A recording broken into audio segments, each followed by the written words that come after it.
Hello hi, అందరు ఎలా ఉన్నారు? Welcome to Bhaskar cookings. ఈరోజు మన వీడియో చేయబోయేది ఏంటి తెలుసా? కట్ మిర్చికి ఏం కావాలో తెలుసుకుందామండి. ముందుగా కొన్ని టమాటాలు, ఆనియన్స్ కట్ చేసి పక్కన పెట్టేసుకుందాం. తర్వాత బజ్జి మిర్చిని విధంగా కట్ చేసి పెట్టుకుందాం. అలాగే మనము బజ్జీలు వేసేసుకోవాలి. అదే మనం బజ్జీలు వేసుకుంటాం కదా ఇంట్లో, బేసను వాటర్ అన్నీ మిక్స్ చేసుకొని ఆ బేసన్లో కొంచెం సోడా మరియు అలాగే సాల్ట్ వేసేసుకొని మనం బేసన్ని మంచిగా మనం బజ్జీ ఏ విధంగా వేసుకుంటామో మంచిగా అలా కలుపుకుందామండి. ఇలా బేసన్ మొత్తాన్ని మంచిగా కలుపుకుందాము. సేమ్ మన ఇంట్లో బజ్జీలు వేసుకుంటామో ఆ విధంగా మనకు బేసన్ వచ్చేంత మంచిగా కలుపుకోవాలి.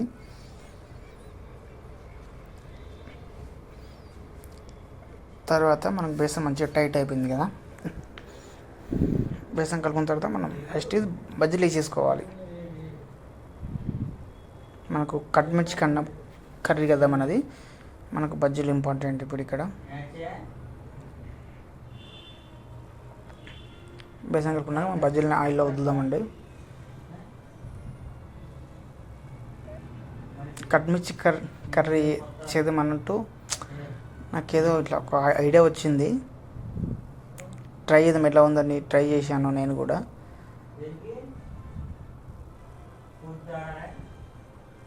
ఈ విధంగా మనం బజ్జీలు వేసేసుకుందాం.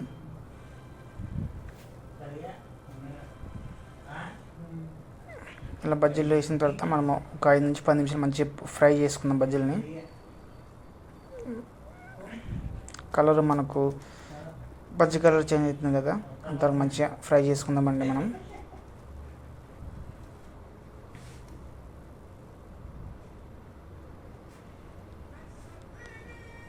తర్వాత మనకు బజ్జీలు ఫ్రై అయిపోతాయి కదా, ఆ టైంలో మనము తీసేసుకుందామండి. ఆయిల్ మంచిగా తీసేసి మనం బజ్జీలు తీసేసుకుందాం. అలాగే మనము బజ్జీని ఒక్క బజ్జీలో 4 పీసెస్ కట్ చేసుకుందామండి. మరి చిన్న కట్ చేస్తే చిన్నగా అయిపోతుంది, మరి పెద్దగా వద్దు మనకు. ఒక్క బజ్జీలో 4 పీసెస్ ఈ విధంగా మంచిగా కట్ చేసుకుందాం.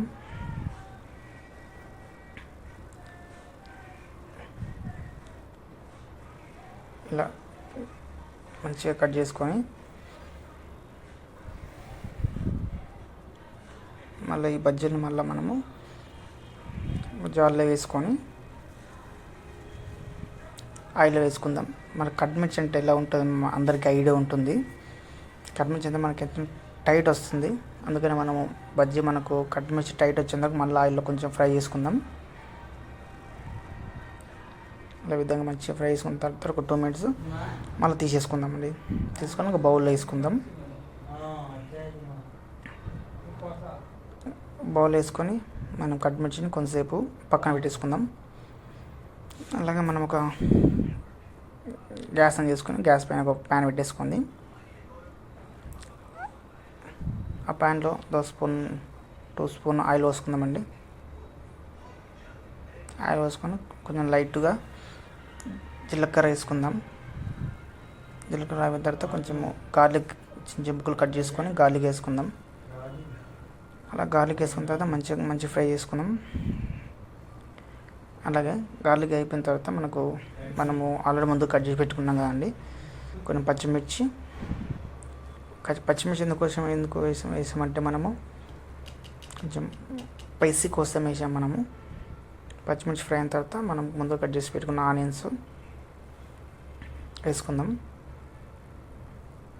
తర్వాత అలాగే మరి టమాటా కూడా కొంచెం వేసుకుందామండి. కొంచెం అంటే 2 స్మాల్ టమాటాలు ఇలా చిన్న ముక్కలు కట్ చేసి వేసుకుందాం. మనకి విధంగా చిన్న ముక్కలు కట్ చేసి వేసుకుంటే మనకు తొందరగా ఫ్రై అయిపోతుంది. వేసుకున్న టమాటాలు మనం మంచిగా ఫ్రై చేసుకుందాం, మంచిగా కలుపుకుందాం. తర్వాత మనం అలాగే కొంచెం కరివేపాకు వేసుకుందామండి. కరివేపాకు వేసుకుంటే కొంచెం మనకు ఆ కర్రీ కలరు, ఆ ఫ్లేవర్ మొత్తం చేంజ్ అయిపోతుంది. తర్వాత లైట్గా పసుపు వేసుకుందామండి. ఇలా ఈ విధంగా పసుపు మంచి ఫ్రై చేసుకొని కొంచెం ఒక హాఫ్ స్పూన్ కారము, అలాగే మనం కర్రీకి తగ్గట్టు సాల్ట్ వేసుకొని మంచి ఫ్రై చేసుకుందామండి.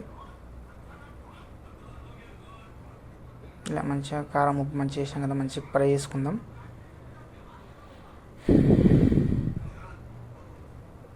ఇలా ఒక 2 మినిట్స్ మంచి ఫ్రై చేసుకున్న తర్వాత మనము కట్మిర్చి ఏదైతే బౌల్లో వేసుకున్నామో మనం ఈ విధంగా వేసుకుందాం, కర్రీలో వేసుకుందాం. ఈ విధంగా